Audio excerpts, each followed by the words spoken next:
네, 안녕하세요. 저는 서울 남산에서 탈북 청소년들을 가리키고 있습니다. 저희 학교가 탈북한 아이들, 그 다음에 탈북 여성들이 중국에서 이렇게 낳은 중국 출생 아이들을 가르치고 있기 때문에 사실은 남한 학생들하고 같이 배울 수 있는 기회가 많이 없습니다. 근데 노승진 선생님의 고향 외고하고는 계속 주기적으로 어떤 프로그램을 하고 우리 아이들이 좀 사회성이 이렇게 늘어나고 이런 과정에 있습니다. 제가 통일 관련해서 예전에는 통일 얘기하면은 그거는 뭐 판타지에서만 나오는 얘기다. 우리랑 상관없고 아주 먼 얘기다. 근데 요즘에는 어떠세요? 좀 현실적으로 느껴지시나요? 예. 우리 아이들은 통일을 어떻게 생각할까? 여러분들은 통일을 어떻게 생각하세요? 정치적이고 경제적인 그런 것들이 많이 떠오를 것 같아요. 근데 제가 탈북 청소년들한테 너네들이 생각하는 통일은 뭐니? 그랬더니 집으로 가는 행복한 길이래요. 엄마를 만나러 가는 행복한 길. 왜냐하면 이 아이들한테는 엄마를 아주 안전하게 만날 수 있는 유일한 길이 통일밖에 없어요. 우리 아이들이 둘이서 엄마하고 그 다음에 애가 이제 탈북을 했습니다. 탈북을 했는데 공안들이 막 쫓아오는 거예요. 그러니까 그때 이제 이 아이가 엄마하고 이제 나눴던 그런 장면을 저한테 얘기해 주는데 뭐라고 하냐면, 선생님, 눈으로 얘기한다는 얘기 아세요? 그래서 그게 무슨 말이야? 그랬더니 엄마가 말은 못하니까 자기를 탁 잡고 눈을 탁 보더래요. 근데 그게 말을 하지 않았는데 다 느껴지더래요. 얘야, 너는 꼭 살아야 된다. 엄마 몫까지 살아라. 그러면서 눈으로 얘기를 하더래요. 그리고 갑자기 확 돌아서 반대쪽으로 막 뛰면서 여기요 그러면서 뛰어가더래요. 그래서 엄마는 공안한테 잡혀서 북한으로 가고 이 아이는 이제 반대쪽으로 이제 숨어서 이제 무사히 한국으로 올 수 있었습니다. 그런데 이 아이가 밥을 먹거나, 제가 이제 학교를 얼마 동안 안 와서 이제 아파트에 가봤어요. 이제 우리 아이들이 오면 20살이 넘으면 이제 임대 아파트 이렇게 배정을 해주거든요. 근데 가보면 이제 물에다 밥 말아 먹고 그 다음에 이제 김치만 먹는 거예요. 그래서 얘야, 이렇게 먹으면 큰일 나. 그랬더니 선생님 괜찮아요. 이 정도면 장군님 생일상입니다. 이래요. 그러면서 이제 되게 괜찮다고 오히려 저를 다독여요. 그런데 추운 겨울이었는데 사실은 임대 아파트는 다 중앙난방이잖아요. 그죠? 그래서 자기가 많이 튼다고 자기만 비용이 많이 나오는 게 아니거든요. 근데 난방을 키지를 않고 그 다음에 그냥 여름 이불을 몇 개 덮고 있는 거예요. 근데 옆에 극세사 이불이 있었어요. 근데 그거를 펼치지도 않고 이렇게 잘 보관을 해놨더라고요. 그래서 얘야, 추운데 왜 저거 좋은 거 있는데 왜 안 덮고 이거 별로 따뜻하지도 않는 걸 덮고 있어? 그랬더니 선생님, 제가 남한으로 왔을 때 엄마가 잡혀갔잖아요. 엄마가 지금쯤은 지금 북한으로 갔을 텐데 이 추운 겨울에 교화소라고 있거든요. 이제 우리 교도소 같은데요. 거기서 엄마가 어떻게 지낼 줄 아는데 제가 어떻게 따뜻하게 있어요. 그래서 제가 그럼 이 이불은 뭐니? 모타로 사놓고 덥지 않고 가만히 그냥 모셔놓고 있는 거 했더니 저거요, 우리 엄마가 너무 좋아하는 색깔이에요. 그래서 엄마 오면은 덥게 해주고 싶어서 이렇게 샀다는 거예요. 이 아이들이 만약에 통일이 아니라면 엄마가 또 넘어오다가 죽을 수도 있고 잡힐 수도 있고 이런 상황에서 이 아이들은 엄마를 만날 수 없을지도 몰라요. 시도했다가. 그런데 통일만이 이 아이들이 엄마하고 자유롭게 만나는 유일한 길이라는 거예요. 통일이 언제 될 것 같으세요? 10년 내 통일될 것 같으신 분 한번 손 들어보세요. 20년, 30년. 딴 사람은 통일이 안 될 것 같으세요? 그런데 우리 하나님은 통일을 언제 또는 통일을 원하실까요? 하나님이 통일을 원하실까요?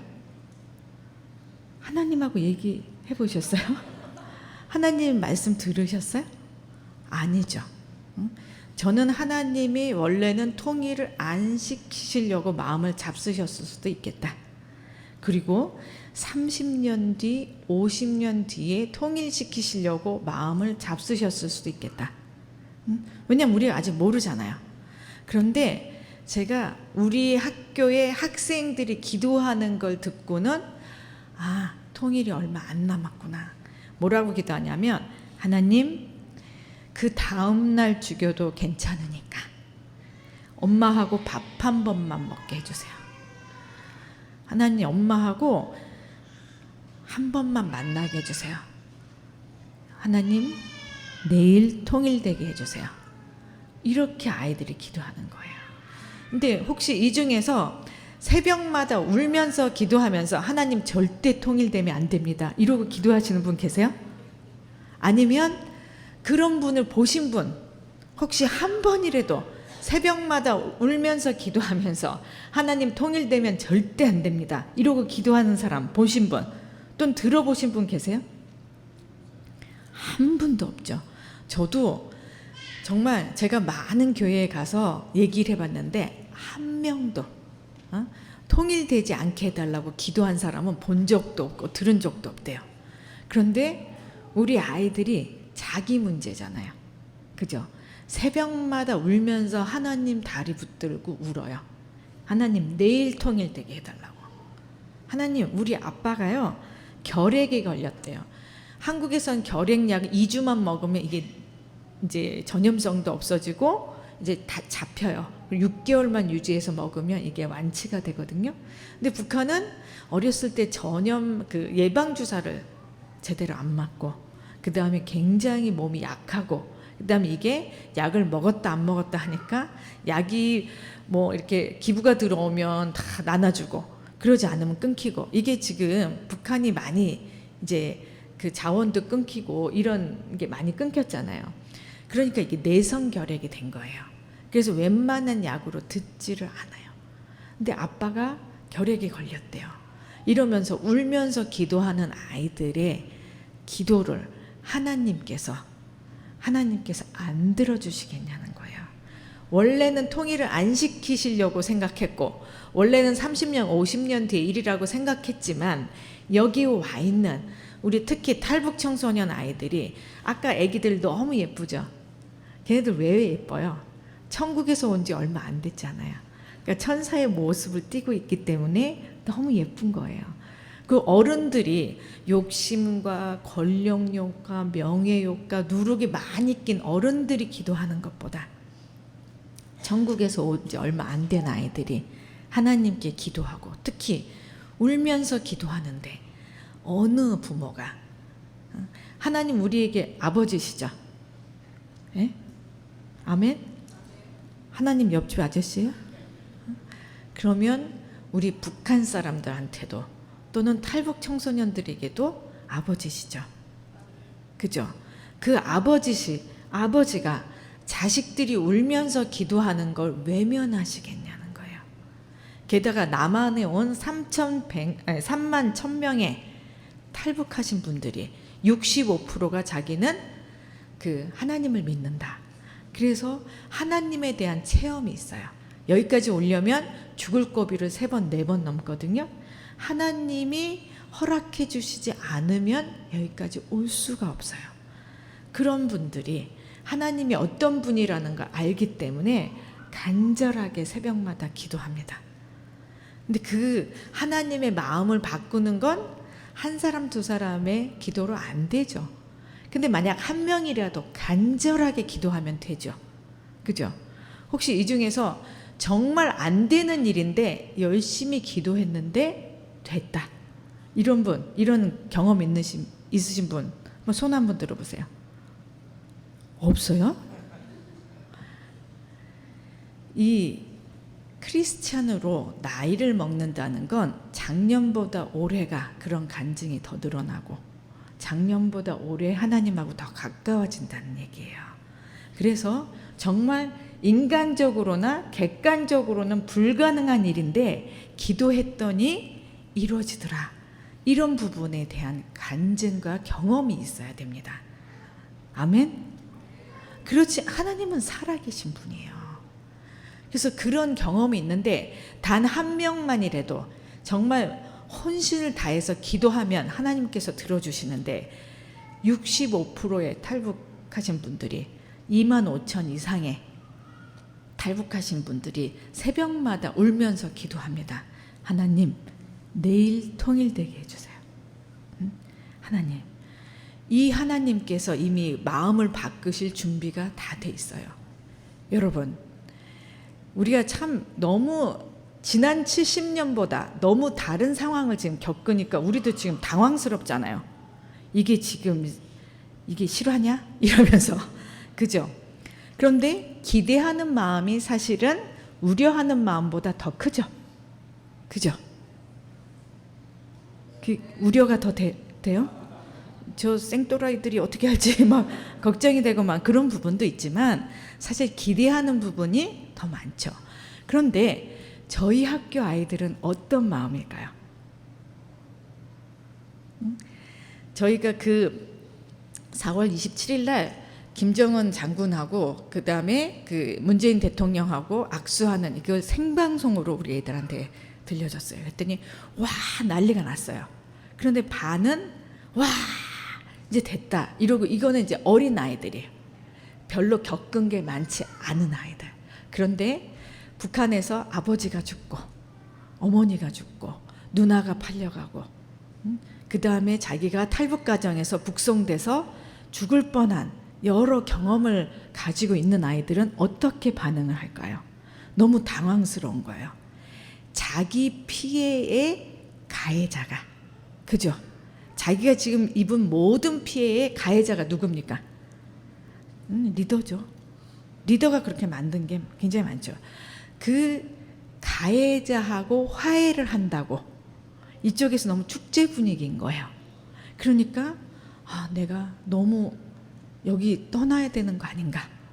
이거 또 이 사람들 속는 건데, 김정은이가 앞에서 웃고 있지만 뒤로는 고모부도 죽이고 지네 형도 죽이고 그 다음 북한 사람들이 다른 말 하는 김정은이 세 번째 돼지 이 말로 죽은 사람도 있어요. 응? 이런 사람을 저 사람이 웃고 좀 말 좀 감동적으로 한다고 저렇게 마음을 바꿀 수 있는 건가? 더 불안해하는 거죠. 그래서 제가 그 모습을 보고 우리 민족이 굉장히 외부로부터 1000번 가까이 침해도 받고 굉장히 어려움을 많이 겪었죠. 근데 그런 큰 사건들이 있었습니다. 고려 말 때 몽고로 인해서 우리가 큰 어려움을 겪을 때는 고려에서 누구를 보냈습니까? 공녀들, 그죠? 공녀들을 보내고 또 뭐 병자호란 때도 가장 피해를 입은 사람들이 있어요. 근데 그 사람들은 화해의 단계에서는 소외되었던 사람들입니다. 일제 말 때는요, 위안부 할머니들이 굉장히 큰 피해를 입었지만 이 평화의 과정에서, 화해의 과정에서는 소외당했습니다. 그래서 지금 우리가 그 할머니들에 대한 안타까움이 있는 거잖아요. 그렇다면 통일 시대에는 어떤 사람들이 가장 피해를 당하고 그 다음에 이 화해의 과정에서 소외감을 느끼는 사람들은 누구일까요?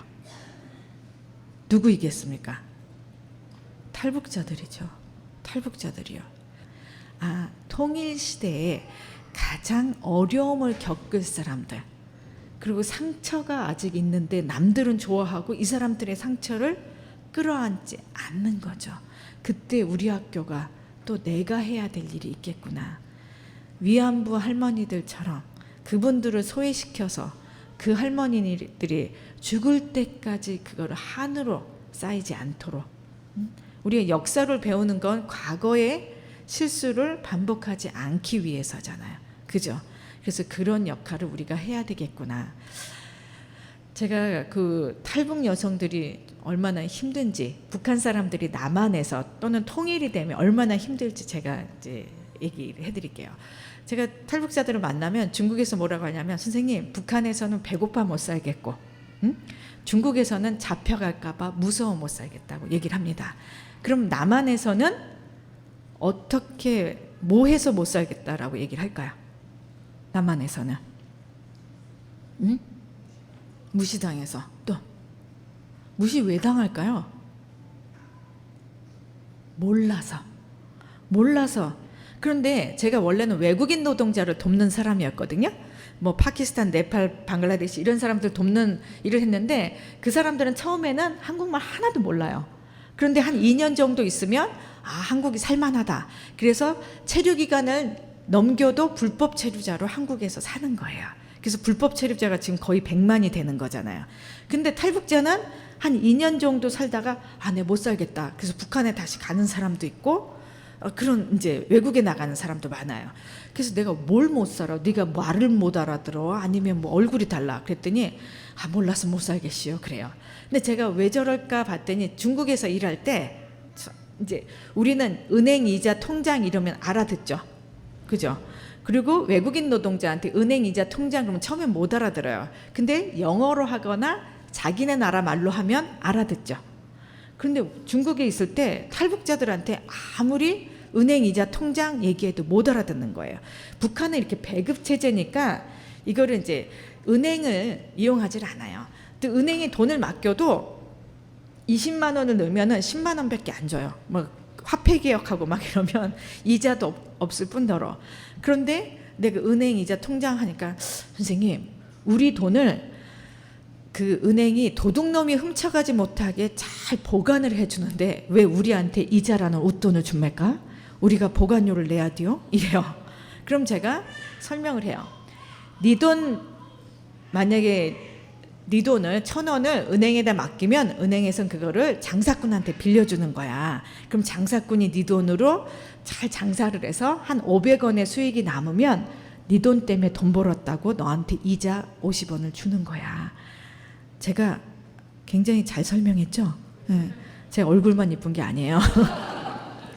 근데 이렇게 설명을 하면 남한에서 아무리 공부 못하는 애들도 이러고 알아들어요. 그게 이자구나. 그런데 우리 탈북한 애들은 저를 사선으로 딱 보다가, 선생님 은행지가 뭐라고 내 돈을 나한테 묻지도 않고 장사꾼한테 빌려줍니까? 기분 나쁘게 시리? 막 이래요. 그러면 제가 선생님들이 하는 거 있죠. 잘 설명해도 모르면 뭐라 그래요?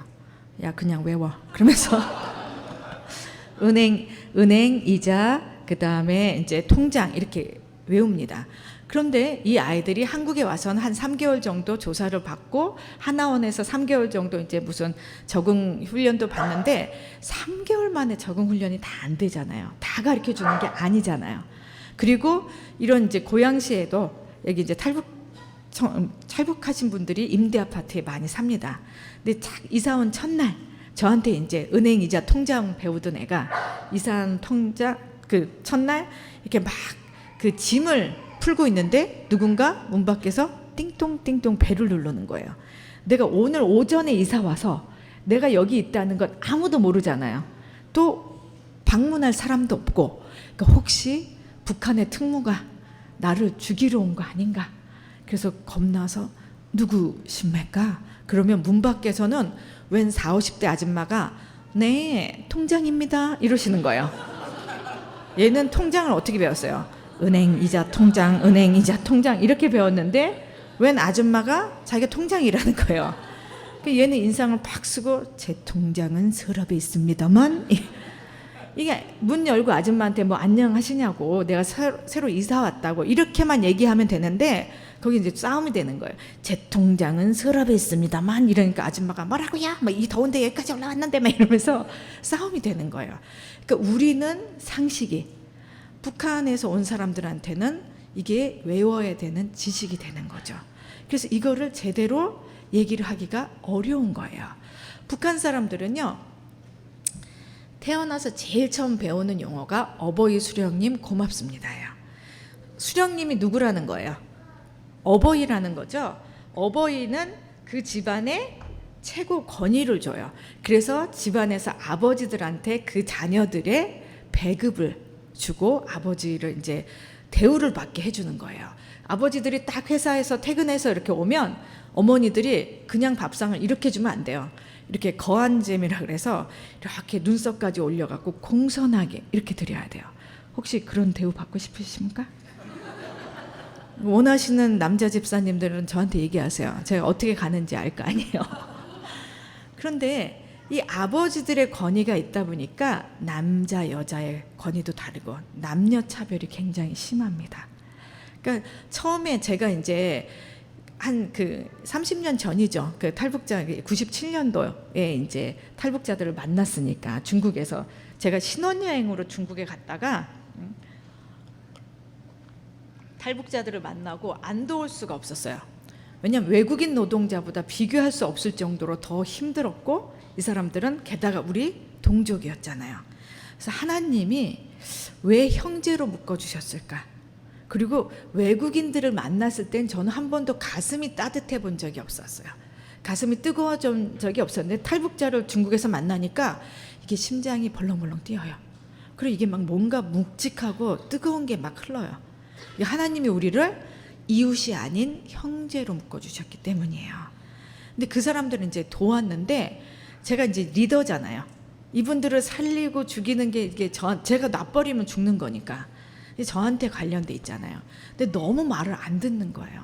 뭐라고 얘기를 하면 리더로서 인정을 못하고 그냥 멀리서 있었을 때는 제 도움이 필요해가지고 이게 이제 저한테 절대적이었는데 같이 살기 시작하니까 서로 막 약한 점이 나오는 거예요. 그래서 아저씨 술 좀 먹지 마세요. 담배 좀 태우지 마세요.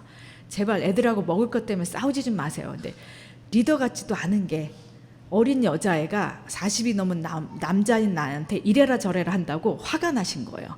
그래서 고개를 탁 돌리시면서 쌍 갔나 개 갔나 쩡 갔나 이러시는 거예요. 삼박자 갓나로 저를 막 욕을 하시는 거예요. 처음엔 너무 말을 빨리 하시니까 제가 이게 무슨 소린가. 근데 나중에 알고 보니까 제 별명이 삼박자 갔나 쌍 갔나 개 갔나 쩡 갔나 했던 거예요. 그래서 제가 너무 마음이 안 좋죠. 그래서 그냥 어른들은 포기했어요. 그런데 아이들을 맨날 뭘 가르쳐 주니까 우리나라가 세계 최고의 교육열이 있잖아요. 북한 사람도 다르지 않아요. 그런데 북한이 아무리 뭐 부모를 굶겨 죽이고 뭐 누굴 죽여도 구테타 한 번 안 일어나죠. 데모 한 번 안 일어나죠. 그거 왜 그러냐면 어렸을 때부터 세뇌 교육을 시키는 거예요. 장군님은 신이다. 이렇게. 그러니까 이 어렸을 때부터 세뇌를 누구를 통해서 시켜요? 교사들을 통해서 시킬 수밖에 없죠. 근데 교사의 권위가 굉장히 대단합니다. 북한에서는 직업에다 님자 붙이는 게 수령님, 장군님, 원수님밖에 없어요.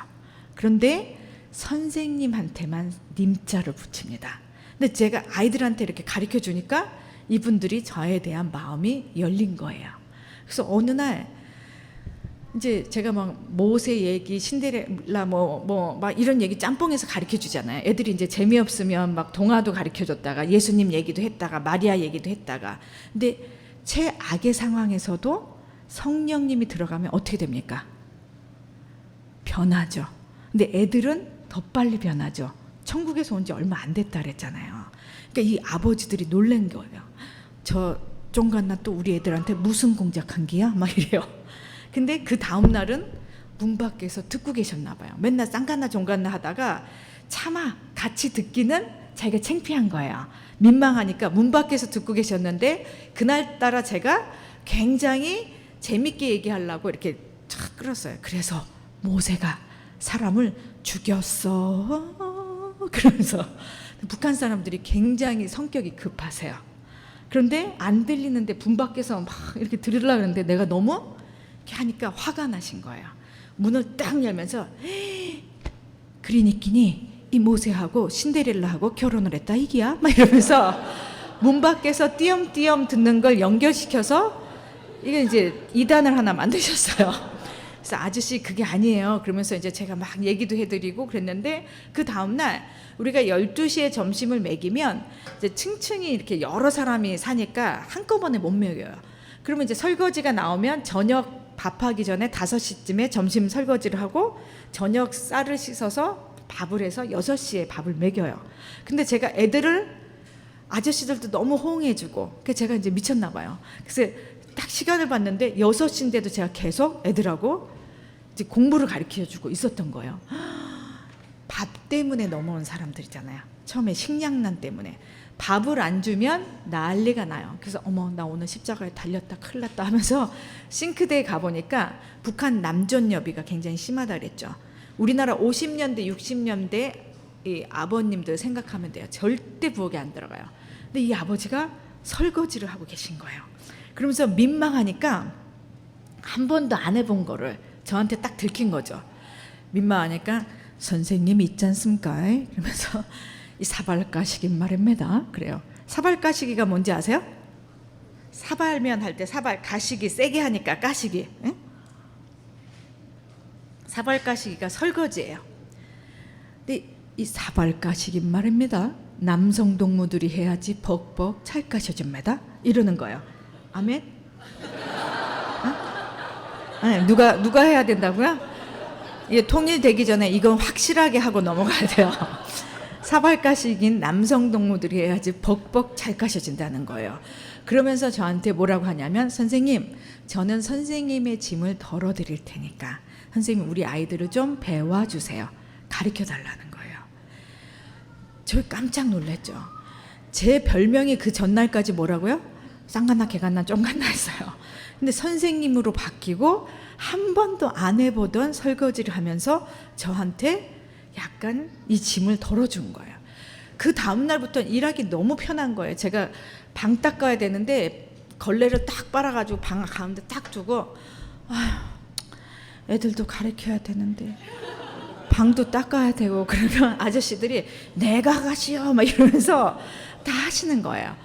그래서 이 분들을 보고 제가 신혼여행 갔다 그랬잖아요. 그래서 결혼 반지 또 신혼 새 집에 꾸밀 것 다 팔아가지고 그 탈북자들을 도와준 거예요. 현지에서. 그런데 제가 불쌍해서 도와준 거죠. 그런데 피드백은 뭐예요? 쌍간나 개간나 쫑간나 해서요. 그래서 북한은 세계 최고의 자존심이 왜곡된 자존심이래. 우리 지금 장군님 요번에 그 자존심 이게 약간 굽혔었잖아요. 근데 그것도 이제 화가 나니까 뭐 최선희를 통해서 뭐 안 해버리고 막 이러다가 큰 거 우리 더 똘끼 충만하신 우리 도란프 형님한테 한 팍 맞은 거잖아요. 이 자존심이 굉장히 센 거죠. 근데 북한 주민이 북한 정권의 희생양이죠. 반대로 북한 정권을 닮은 부분이 있잖아요. 그죠? 그러지 않겠습니까? 똑같은 부분이 있지 않겠어요? 그게 자존심 부분이에요. 그래서 불쌍해서 도와준다라고 다가가면 이 사람들이 아무리 헌신적으로 도와도 쌍간나 개간나 쫑간나 이런다는 거예요. 그런데 교육으로 접근하면 저한테 갑자기 선생님 그리고 한 번도 안 했던 설거지를 하기 시작하는 거죠. 그분들이 미전도 종족이죠. 전도가 되지 않은 사람들이잖아요. 그죠? 사회 문화적으로는. 그래서 그러면은 그 사람들한테 맞게 전도를 해야 되는 거예요. 그래서 절대로 교회로 다가가는 게 아니고 학교로 접근해야 된다. 통일이 됐을 때는 교육 사업으로 성령의 통일을 준비해야 된다는 겁니다. 아시겠습니까? 아멘? 네. 그래서 이 북한 사람들이 굉장히 이렇게 남존여비가 심하고 눈에 보이는 것만 믿습니다. 저희가 이제 문화사를 교육할 때 석굴암이나 다보탑이 이게 굉장히 가치가 있는 문화재다. 그러면 뭐라고 하냐면 얼마예요? 이래요. 그래서 얘네들이 도대체 어떻게 배웠나 봤더니 전부 눈에 보이는 걸로만 기술을 해놓은 거예요. 역사책에. 그래서 첨성대는 뭐 돌이 몇 개고 몇 미터고 가로세로 몇 개고 뭐 무슨 돌로 만들어졌고 이런 식으로만. 그래서 그 눈에 보이게 뭔가를 도와줘야 되는 거구나. 그래서 이 탈북자들을 위한 거는 전문가들이 나서야 됩니다. 전문가들의 도움은 굉장히 눈에 띄게 도움이 되는 거죠. 그래서 그런 식으로 가야 되고요. 그다음 세 번째는 군사문화. 우리나라에서 역사 중에서 가장 유명한 군인이 누굽니까? 네? 이순신 장군이죠. 이순신 장군의 유언이 뭐예요? 내 죽음을 적에게 알리지 말라. 군인은 자기의 약점을 외부에 노출하지 않습니다. 그런데 우리 북한 사람들은 우리가 얘기하면 못 알아들어요. 자, 집사님 굉장히 이악스럽게 생기셨습니다. 무슨 뜻인지 아세요? 모르죠. 근데 뉘앙스는 긍정적인 것 같아요? 부정적인 것 같아요? 부정적인 것 같아요. 뭐 악스러워? 막 이러는데 이게 북한 말로 여성들한테 하는 특급 칭찬이에요. 어려운 살림을 잘 살림해서 알뜰하게 해서 살림을 일으킬 여자라는 거예요. 그런데 우리 귀에는 그렇게 안 들리잖아요. 근데 반대로 북한 아이들은 여기서 굉장히 못 알아듣는 게 있겠죠. 어떤 애한테 제가 너무 이게 깜찍해갖고 어머 너 왜 이렇게 깜찍하니 그랬더니 제가 뭐가 깜찍합니까 이래요. 그래서 어머 거울 좀 봐봐 진짜 깜찍해 그랬더니 화가 나서 막 나가는 거예요. 북한 말로 깜찍하다는 건 뒤통수 친다는 말이에요. 이 앞에서는 막 웃으면서 뒤에는 이기적이고 깜찍하다는 건데 제가 대놓고 어머 너 뒤통수 치게 생겼다 이렇게 얘기를 한 거예요. 그런데 이 아이들이 기분은 나쁘지만 여기서는 자기네들이 소수잖아요. 못 알아듣고 또는 기분 나쁜 걸 표현해요 안 해요? 자기의 약점이라고 생각해서 표현하지 않습니다. 그렇기 때문에 북한 사람들은 너무 어려움이 많다는 거죠. 그래서 우리가 이런 사람들한테 사실 북한에서는 배고파 못 살겠다. 중국에서는 잡혀갈까봐 무서워 못 살겠다. 남한에서는 몰라서 못 살겠다는 사람인데 만약에 통일되면요. 배고픈 서름은 없겠죠. 우리나라 잉여 쌀이 얼마나 많은데요. 그리고 잡혀가는 어려움도 없겠죠. 그런데 몰라서 못 살겠다는 건 어떻게 될까요? 여전할 것 같아요. 북한 사람은 남한을 몰라서 못 살겠고 남한 사람들은 북한을 몰라서 못 살겠고 그죠? 그래서 이거 교육의 문제는 지금부터 준비를 해야 된다라고 생각합니다. 근데 저희 학교에 대한 비판이 있어요. 아니 알게 하려면 또 우리도 서로 알게 하려면 남북한이 합쳐서 그렇게 가르쳐야지 왜 북한 애들만 가르치냐라는 거죠. 그런데 여러분 통일이 되면 여기서 북한 가서 일할 사람 손 들어보세요. 네, 집사님 만약에 애기 집사님 아니에요? 네? 아 그래요. 예. 언니가 응? 언니가 만약에 결혼을 해서 아기가 있다. 아기가 한 중고등학교다. 그러면 이 아이들을 데리고 북한에 통일이 딱 됐다. 통일이 됐으면 만약 고등학생이다. 여기서 중학교까지 다 배운 애를 북한에 가서 고등학교에서 가르치게 할 겁니까?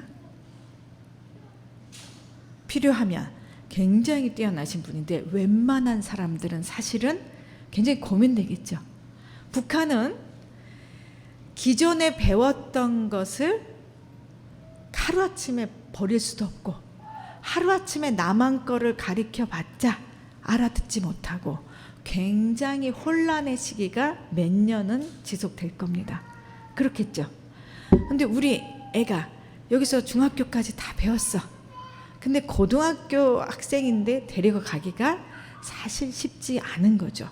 부모 때문에 얘가 겪어야 될 일이 너무 많은 거니까 미안하기도 하고. 그래서 북한 지역의 학교를 한번 상상해 보세요. 남한 아이들이 한 학교에 또는 한 반에 몇 명이나 있을까요? 거의 없겠죠.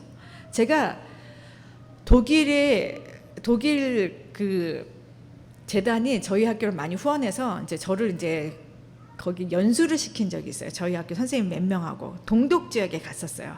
그랬더니 통일되고 한참 동안 동독 지역의 학교는 동독 애들만 공부를 했다는 거예요.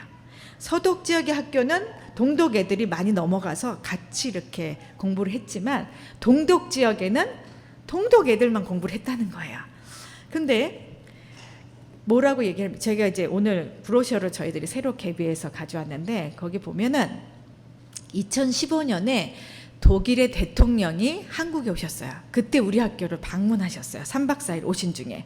근데 이분이 동독 출신이고 목사님 출신이었어요.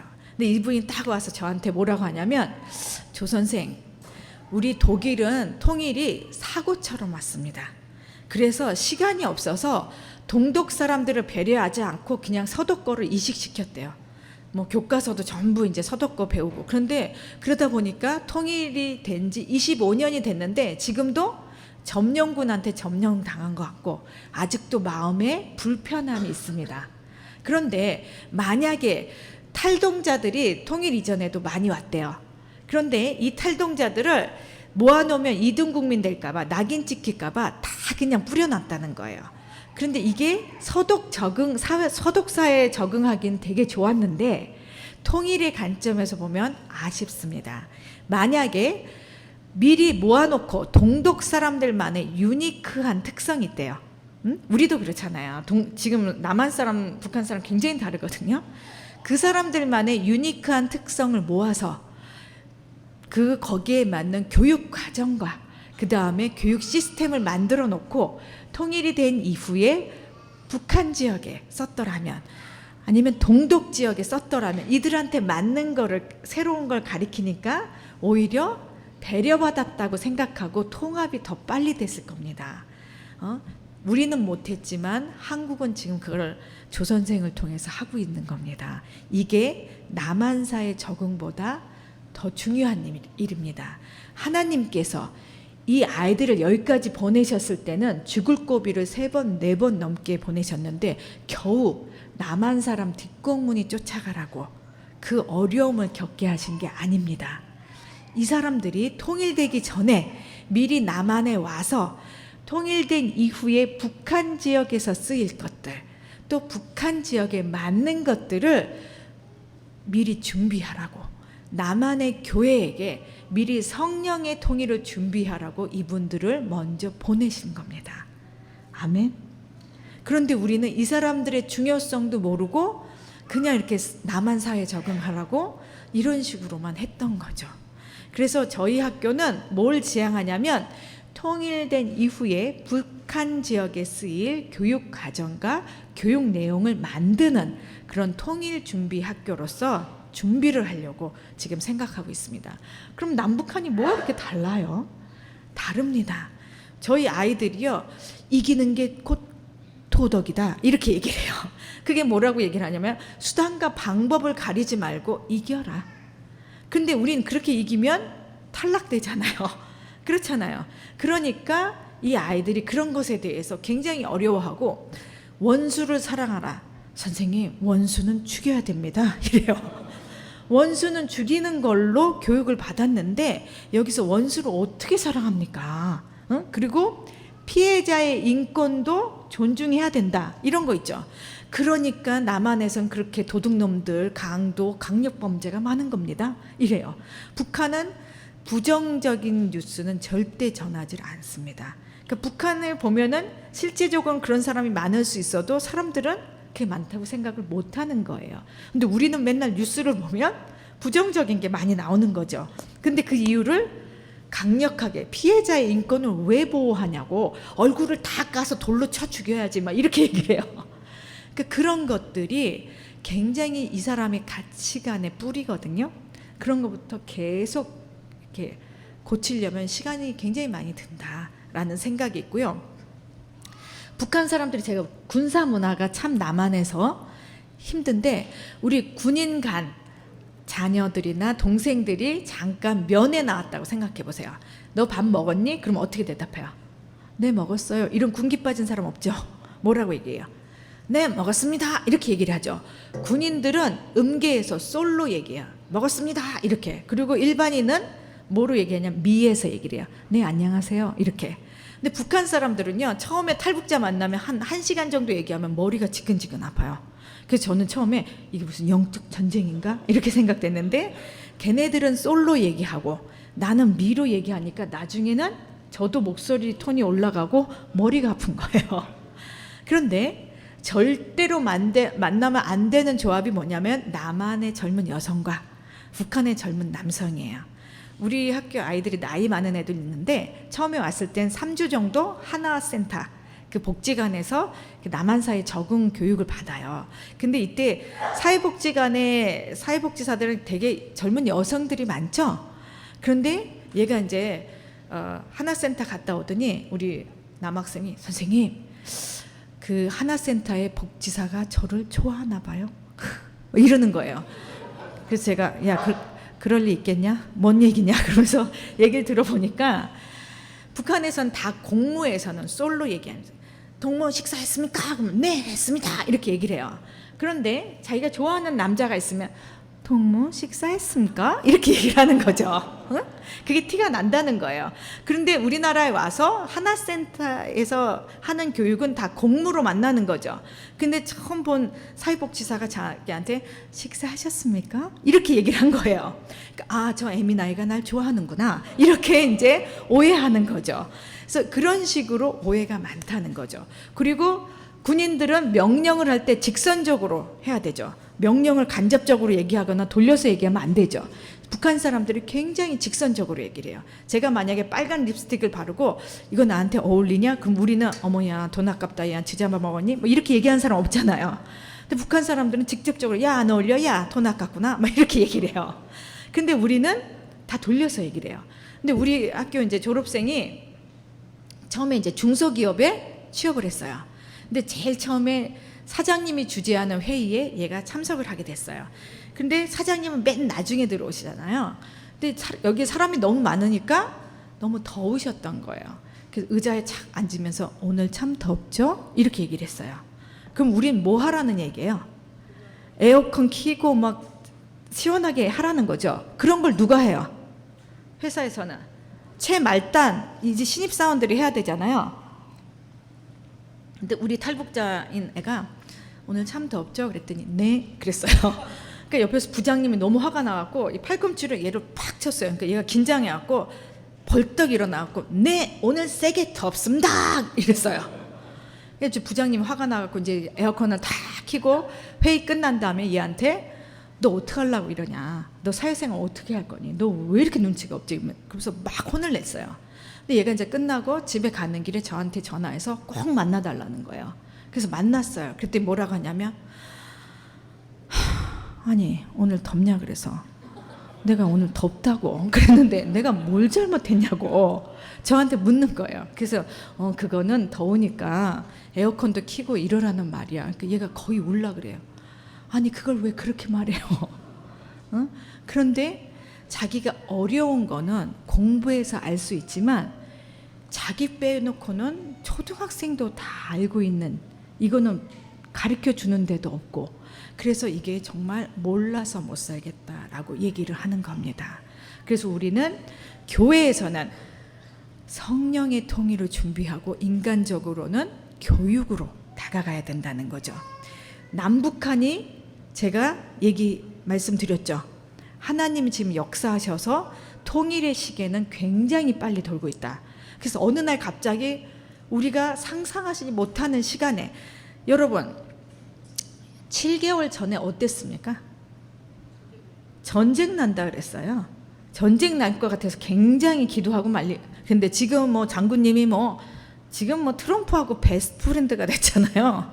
이런 상황에서 굉장히 시계는 빨리 돌고 갑작스럽게 방향이 바뀔 거라고 생각합니다.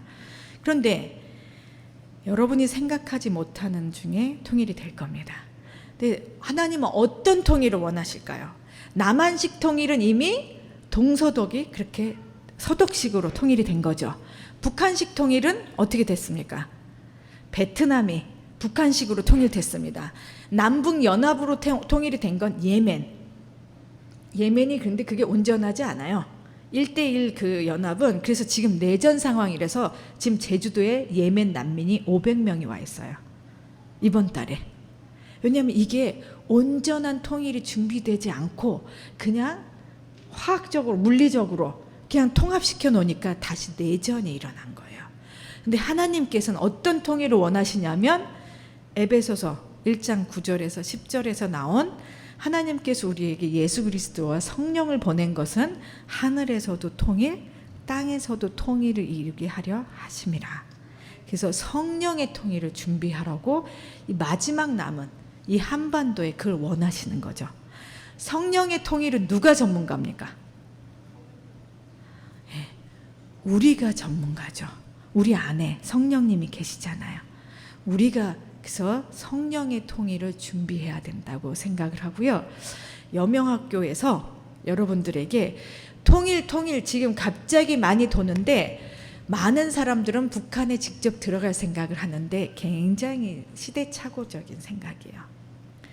자, 북한이 열리면 죽는다는 거 알겠습니까? 모르겠습니까? 북한 김정은이 오픈되면 이분들이 내가 왜 저 사람한테 이렇게 맹목적으로 신처럼 해야 되나? 그리고 많은 정보가 들어가면 이제 판단력이 생기는 거죠. 그래서 자기가 죽는다는, 체제 유지가 안 된다는 걸 알아요. 그럼 북한은 그렇다고 문을 계속 닫을 수도 없어요. 그래서 어떻게 할 거냐면 개성공단 같이, 개성공단은 오픈했지만 주변에 영향을 거의 안 줬어요. 그렇죠. 북한 주민에게 거의 영향을 안 줬기 때문에 어떻게 하냐면 개성공단 같은 것들을 한 대여섯 개 오픈하고, 미국의 맥도날드도 평양에 오픈하고, 평양은 굉장히 다른 도시입니다. 그렇게 오픈할 거예요. 그래서 통일의 기운은 그렇지만 그곳에 하나님이 계시는 거죠. 그죠? 아멘? 예.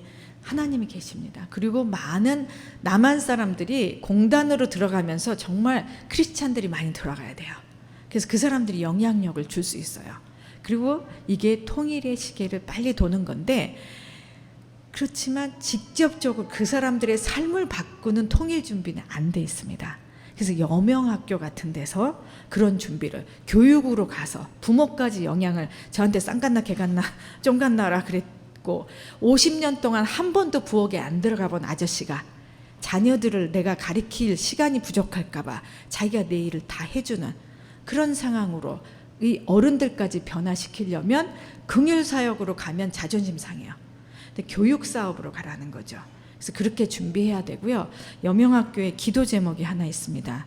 저희가 지금 월세로 살고 있는데 인가를 받은 유일한 학교예요. 그 월세 상태에서 하나님께서 그 과정을 함께 하셔서 법을 바꿔주셨어요. 법으로 안 된다는 거예요. 그래서 그럼 법을 바꾸면 되는 거 아니냐.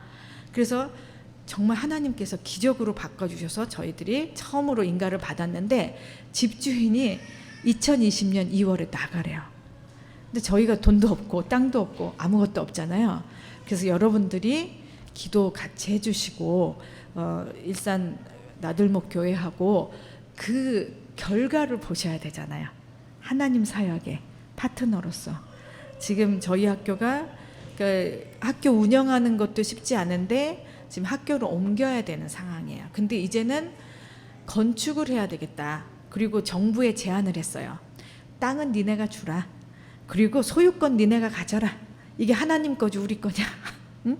그리고 어차피 우리가 후원을 모금해서 건축을 할 거잖아요. 그러면 성도님들이 준 거지 우리 가지라고 준 거 아니니까. 그래서 소유권은 나라에 있고 우리는 건축해서 거기서 정말 아이들을 가르치면 된다. 그리고 북한 뚫리면 저는 여기 안 있어요. 아유 재미가 없어서. 그래서 북한으로 갈 거니까 그때 너네가 갖고, 그래서 저희들을 위해서 기도 많이 해주셔야 되고요.